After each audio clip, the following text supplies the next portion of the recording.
여러분들 모처럼 1시간 좀 쉬시면서 즐기셨나요? 1년에 한 번 1시간 저축했다가 찾아서 쓰시는 귀한 날. 제가 이곳에 지난주 생각해서 좀 일찍 왔는데 여러분들 너무도 정확하십니다. 한 번도 안 오셔요. 지난 시간으로 제가 9시 몇 분에 왔나요? 10시 되기 전, 그러니까 이거 시간 9시 전에 왔는데 한 번도 안 오셔요. 참 대단하시다 그런 생각이 들었습니다. 여러분들 이렇게 1시간 더 자니까 기분이 좋으신 것처럼 예수님 안에서, 하나님 은혜 안에서 계속 쉼과 기쁨과 평강과 행복이 더 넘치게 되실 줄로 믿습니다. 할렐루야. 오늘 이렇게 찬양도 듣고 특송도 듣고 정말 특이하시네요. 정말 참 귀한 말씀들과 기도와 또 이런 귀한 것들이 찬양과 함께 꽃꽂이가 어울려서 정말 저희 마음이 기뻐요. 하나님 참 감사합니다. 우리가 정말 강소국 같은 그러한 나라같이 우리 교회가 강한 교회입니다. 할렐루야! 이렇게 외치고 싶은 생각이 있습니다. 그런 의미에서 우리 예수님께서 우리에게 주시는 그 귀한 말씀의 핵심 받게 됐어요. 다시 말씀드리지만 앞에 있었던 말씀들은 선언입니다. 예수님께서 천국 시민들은 이렇게 살아야 된다고 새로운 복을 소개하셨어요. 오늘 전도사님 설교하신 것처럼 그것을 요약하면 진짜 목숨 다해 하나님 사랑하고 또 대인관계에서 이웃을 내 몸처럼 사랑하는 거예요. 그렇게 살면 하나님이 영광을 받으시고 하나님 나라가 이 땅에 임해요. 그러고 나서 즉시 우리에게 뭐라고 그러셨어요? 소금과 빛이라고 그러셨어요. 소금이 가는 곳에, 빛이 가는 곳에 싫어하는 거 일어날 수가 없어요. 우리는 바로 그런 사람입니다. 또 말씀하시기를 내가 율법이나 선지나 패러온 줄로 생각지 말라. 패러온 게 아니라 완전케 하려 합니다.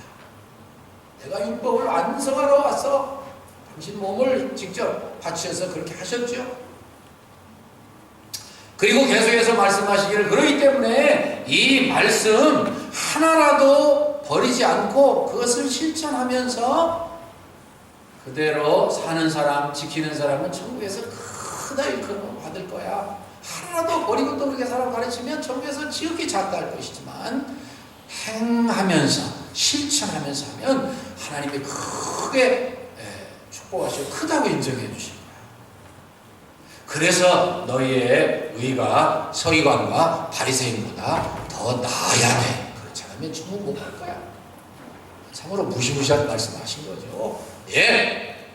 그런데 그렇게 말씀하시고 나서 이제부터 바리새인과 서기관들을 통해서 잘못 가르쳐진 말씀들을 지금 뜯어 고치기 시작하십니다. 저는 이 말씀을 계속 묵상하고 준비하고 하면서 너무 두려웠어요, 사실. 왜냐하면 옛사람에게 말한 바 살인치 말라, 살인하면 심판받게 될 것이다 그랬지. 살인하지 말라, 이 살이라는 것이.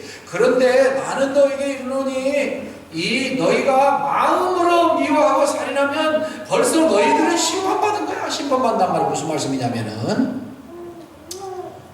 사실 하나님 앞에 심판받는다고 해야 옳은 것이지만 이분들은 지상으로 적용해서 지방재판소에서 7명의 장로를 중심으로 해서 살인한 사람은 딱 정황을 파악하고 확신이 되면 그분들이 판결해서 그냥 죽여버려요.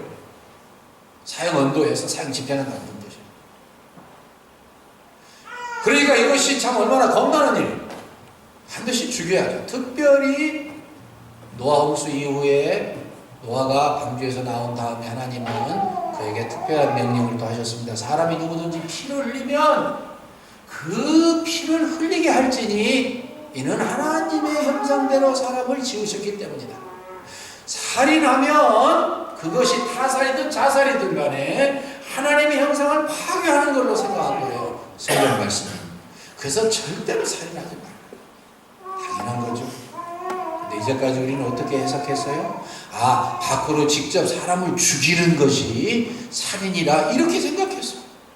그리고 그렇게 하지 않으면 우리는 자유롭고 우리는 도덕적으로 건전하다고 생각했어요. 그런데 예수님 뭐라고 말씀하셨어요? 나는 너에게 이르노니 형제를 욕하는 사람마다 살인했다고 했어요. 21절 보십시다. 나는 너에게 이르노니 형제에게 노하는 자마다 심판받게 된다. 무슨 말씀이에요? 노하기만 하면은 다 심판받아서 사형당해야 됩니다. 여러분들 형제에게 노하신 적 없습니까? 저는 많이 있어요. 죽을 뻔했어요. 사형당할 뻔했어요.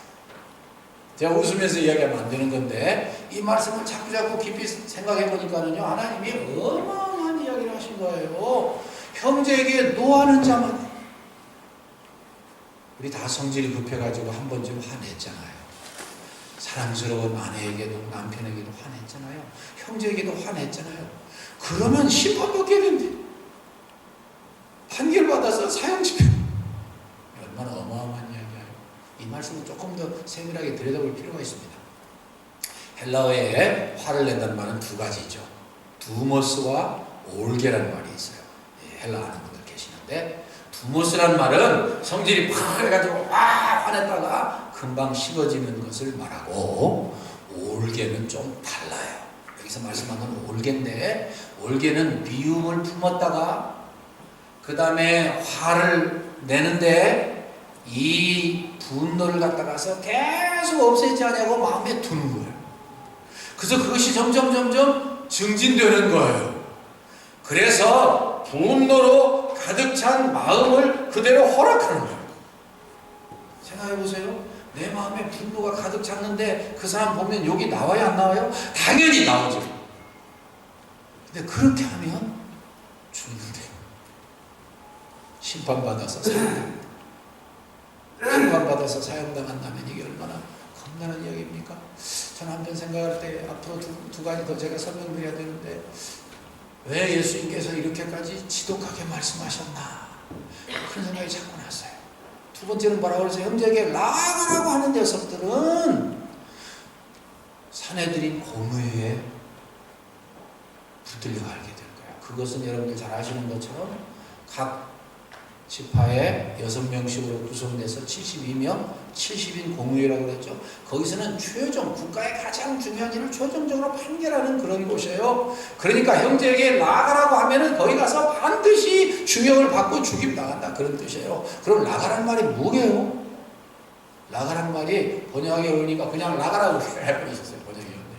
무슨 뜻이냐면은 골이 비었다, 그런 뜻이에요. 골이 비었다. 골빈 놈, 속이 텅 비어있는 놈, 아무것도 머리에 들어있는 게 없는 놈. 좀 심하게 말하면은 뭐라고 하는 말이냐면은요, 제가 여러 책을 보다 가서 이 배경학의 전문가라고 할 수 있는 그런 마칼레이님 걸 보니까 제일 잘 표현된 것 같아요. brainless idiot, 뇌도 없는 그런 바보천치 같은 거, 혹은 또 empty-headed blunderer, 머리가 텅 빈 바보 범죄자 같은 놈, 뭐 그런 뜻이에요. 그러니까 굉장한 욕이죠. 전 인격을 모독하는 거예요. 여러분들 어렸을 때 부모님 다 훌륭하셔서 욕 안 듣고 크셨죠. 그런데 부모님들 안 그러시더라도 동네 나가고 그리고 이제 거리 나가면은 옛날에 왜 그렇게 욕이 흔했어요? 죄송합니다. 여기서 말하기가 어렵네. 뭐 육시 어쩌고 할로 이런 웃으시는 거 보니까 들으셨나 봐요. 육시라면 6갈래로 찐득 죽인다는 뜻이거든요. 너무너무 욕을 많이 들었어요. 근데 이 유대인들도 그랬나 봐요. 나가, 너 이러고 나가, 골빈 병신 같은 아무짝에도 필요 없는 놈, 너는 네 사랑 구제할 수 없는 놈, 뭐 그런 뜻이에요. 그런 사람은 사내들인 공의에 붙들려가지고 죽인다. 마지막 세 번째는 뭐라고 그러셨어요? 미련한 놈이라고 하는 사람들은 지옥에 간대요. 아니, 미련하다고 한마디 했다고 지옥에 간다? 이건 근데 번역이 잘 그렇게 간단한 거 아니에요. 미련한 놈이라는 뜻은 무슨 뜻이냐면 영적인 것까지 합해가지고 너는 저주받은 놈, 구원 못 받은 놈, 그런 뜻이에요. 그러니까 너는 이성이 모자라서 하나님을 전혀 모르는 놈이다. 너는 죽었다가 깨어나도 지옥밖에 갈 수 없는 놈이야. 이렇게 욕하는 거예요. 그러니까 그런 사람은 내가 말하는데 지옥에 가게 될 것이다. 오늘 설교 들으신 이후에는 입을 벌리시기가 어려우시겠네요. 진짜 한번 욕 잘못했다가 지옥 가고 욕 잘못했다가 그냥 사형집행 나. 얼마나 어렵고 힘든지 생각할수록 참 겁나는 말이죠. 그런데 예수님이 왜 이렇게 말씀하셨어요? 너희 마음의 동기가 중요하다 그런 뜻입니다. 겉으로 나타나서 분노를 쌓고 또 쌓고 미워하고 또 미워하고 욕하고 그러다가 기회가 와서 칼을 들어가지고 상대방이 목을 쳐서 죽이는 그것만 중요한 게 아니라 네 마음의 동기가 더 중요하다. 네 마음의 시작부터 다 없애버려라. 그래야 너희들이 절대로 남을 미워하지 않게 되고 남에게 욕하지 않고 남을 죽이지 않게 될 거야. 그런 뜻이에요. 하나님께서 특별히 아까 9장 6절을 말씀드렸죠. 창세기 사람이 피를 흘리면 그 피를 반드시 흘릴지니 반드시 그 사람도 죽이라 그런 뜻이에요. 왜냐하면 하나님이 당신의 형상대로 사람을 만들었기 때문에 그렇다 그러셨어요. 상대방을 욕하려고 할 때 하나님의 형상이 그곳에 있구나. 하나님이 지금 그곳에 투영되어 계시는구나. 이렇게 생각해야 함부로 못한다는 거예요. 함부로 욕도 못한다는 거예요. 자, 저는 이 말씀을 깊이 읽을수록 정말 겁이 났어요. 자, 한번 말 잘못했다가 한번 욕 잘못했다가 확신하고 죄송합니다 그렇게 표현해서 인생 조지는구나. 와라 죄송하다고 욕은 또 해요. 근데 너무 겁이 났어. 그럼 난 어떻게 해야 되는 거야?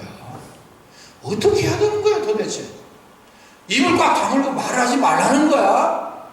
아니 때에 맞는 말을 하면은 그것은 은쟁반의 금구슬처럼 필요하고 너무도 좋고 상대방을 격려해주고 이 상처를 싸매주고 안아주고 격려해주고 새롭게 세워주고 살맛을 나게 해주고 지난번 소금에 대해서 제가 설교했죠. 부패를 방지하고. 그런데 그럼 어떻게 하는 거야? 해답이 하나 있어. 그건 뭐냐면 우리가 그렇게 악한 마음, 나쁜 마음, 미워하는 마음 안 가지려고도 노력해야 되지만 노력한다고만 되는 게 아니더라고요. 거꾸로 해야 되겠더라고요. 미워하는 마음을 없애려면 내가 사랑하는 마음으로 풍성해야 돼. 사랑하는 마음으로 막 가득 차버리면 미움이 자연히 없어져. 할렐루야. 그래서 우리 주님이 오죽 잘 알으셔서 요한복음 13장 34절에 중요한 시간에 마지막 십자가를 지시기 전에 뭐라고 하셨어요? 내가 너희에게 새 계명을 주노니 내가 너희를 사랑한 것처럼 서로 사랑해라. 사랑해라. 저는요 정말 그 사랑의 현장을 목도하는 것 같이 느낄 수 있는 그분을 소개하게 돼서 제가 너무 감사해요. 한국교회에 죽지 않았습니다. 훌륭한 목사님들도 많이 계시죠. 훌륭한 평신도님들 더 많이 계십니다. 여러분 혹시 말씀드렸을지 모르는데 그 청년 바보 의사라는 책 보신 분들 계셔요? 한번 꼭 사보십시오. 그 청년 바보 의사. 이분은 누구냐면요 안자 숫자 현자 젊은 의사 선생님 안수현 33살 때 유행성 뇌출혈로 돌아가십니다. 어디 영락교회를 다니던 분인데 영락교회에 이분이 장례를 보시는데 청년 의사인데 사람들이 인산인해를 이루면서 막 들어오는 거예요. 우리 선임 장로님 말씀이 너무 생각났어요. 솔직히 죽었을 때 사람이 돌아가셨을 때 사람들이 어떻게 반응하냐가 너무 중요한 거예요. 그 교회 부목사님이 말씀하시기를 한경진 목사님 이후에 이렇게 많은 조객이 오는 건 없었다는 거예요. 4,000명, 5,000명 막 몰려드는 거예요. 그 이유가 있었어요. 이분은요 의사 선생님 하시면서 얼마나 예수님의 사랑으로 사람들을 사랑하셨는지 영정사진을 걸고 아까도 그런 말씀 하셨습니까? 다 이렇게 꽃을 장식하고 다 사람들이 와서 꽃을 놓고 고인을 추모하면서 혹은 기도도 하고 혹은 너무 감정이 빠져 울기도 하고 막 그러고 이렇게 지나가요. 어떤 할아버지가 오셔서 꺼이꺼이 울면서 이분에게 국화를 드리고 자기 고백을 합니다. 나는 이 청년 의사께서 근무하시던 이 병원 맞은편에 있는 구두 닦는 사람입니다. 이 청년 의사께서는 괜히 닦을 필요도 없는 구두를 갖다 가서 나에게 닦으라고 하고 쓸데없이 돈을 더 얹어주면서 이렇게 말했습니다. 할아버지 죽지 않으세요? 힘내세요. 힘내세요. 예수 믿으면 힘이 나요. 그래서 나 예수 믿기로 했습니다. 그래서 나 예수 믿었습니다. 어떤 아주머니가 와서 또 눈물을 흘립니다. 나는 이 청년 의사께서 근무하시는 그 병원에 나는 청소부로 있는 사람입니다. 세탁부로 있는 사람입니다. 거의 모든 사람들이 내 곁에 오는 분이 안 계시는데 이 청년 의사께서는 결코 그냥 지나가시는 분이 없습니다. 꼭 나에게 와가지고 손을 잡아주면서 아주머니 잘 지내시죠? 얼굴이 왜 그래요? 내가 드린 비타민 잡수셨어요? 예수님은 비타민보다 더 좋은 분이에요. 그래서 나 예수 믿기로 했습니다. 예수 믿었습니다. 어린아이가 와서 영적을 안고 옵니다. 저는요 이 병원에 입원을 했는데 제가 너무 어려운 병이어서 의사 선생님이 나에게 그렇게 친절하게 해주시고 내가 나으면 선생님이 나에게 생일잔치 해주겠다고 하시는 거를 미안해서 그냥 도망치듯이 퇴원했어요. 그런데 보통 분들 같으면 다 잊어버릴 텐데 이 의사 선생님은 기어이 차트를 찾아가지고 내가 사는 아파트 군포까지 찾아와서 생일잔치를 해주셨어요. 와. 어떤 분은 또 이렇게 간증합니다. 우리가 치료를 받고 퇴원해야 되겠는데 퇴원비가 없어 너무 걱정했는데 아침에 가보니까 퇴원비가 다 정상됐어요. 알고 보니까 이 의사 선생님이 다 내주신 거예요. 의사들이 파업할 때도 이 의사 선생님 많은 의사들에게 왕따를 당하면서도 나는 내가 돌봐야 될 이 의사들, 이 환자들 곁을 떠날 수 없다고 그러면서도 한시도 그들을 떠나지 않냐고 충혈된 눈으로 그 곁을 지나면서 끝까지 그들을 위해서 최선의 의술을 베풀던 분이었습니다. 한 번은 당시 같이 근무하던 이 nurse가 간호사가 실수로 비싼 병을 떨어뜨려 가지고 비싼 약을 다 쓰게 만들었습니다. 이 의사 선생님, 내가 근무할 때 일어난 일이기 때문에 나에게도 책임이 있습니다. 쓸데없이 책임을 뒤집어 쓰면서 그 약값을 배상하기 위해서 앞장서 모금해서 감당해주는 놀라운 길을 걸어갔던 안수현 그 청년 바보 의사 얼마나 감동을 받았죠. 살아있는 예수. 그분은 늘 가방에다가 두꺼운 가방을 무거운 것들을 가지고 다니면서 그 속에는 항상 이 찬양 CD가 있어가지고서 이거 들어보세요. 얼마나 좋은지 몰라요. 이 CD 들어보세요. 얼마나 은혜로운지 몰라요. 이것을 듣고서 다 예수 믿고 그리고 그곳에는 소책자들이 있었습니다. 이 필립 앤시와 폴 토르니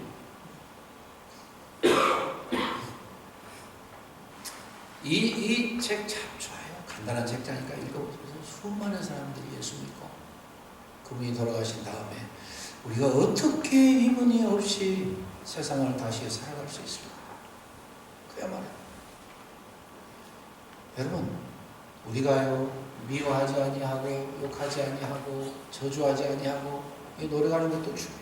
그런데 우리가 그렇게만 해서는 되는 것 같지 않습니다. 거꾸로요. 내 마음속에 성령님이 나를 충만하게 지배해 주시고 갈라디아 2장 20절 말씀처럼 내가 그리스도와 함께 십자가에 못 박혔나니 그러지 이제는 내가 사는 것이 아니요 오직 내 안에 그리스도께서 사신 것이다. 내가 이제 육체 가운데 사는 것은 나를 사랑하사 나를 위하여 자기 몸을 버리신 예수님을 믿는 믿음 안에서 사는 것이다. 나를 통해서 예수님이 살아가시도록 내 생각, 내 고집, 내 관심, 내 전통, 내 판단 다 버려버리고 어떻게 하면 내가 하나님이 원하시는 대로 살 수 있을까? 하나님이 원하시는 대로 내가 예수라면 어떻게 했을 것인가? 예수님이 내 속에 살아계시는데 예수님이 나의 지금 뭐라고 말씀하시는 거야? 그 말씀을 순종해야지.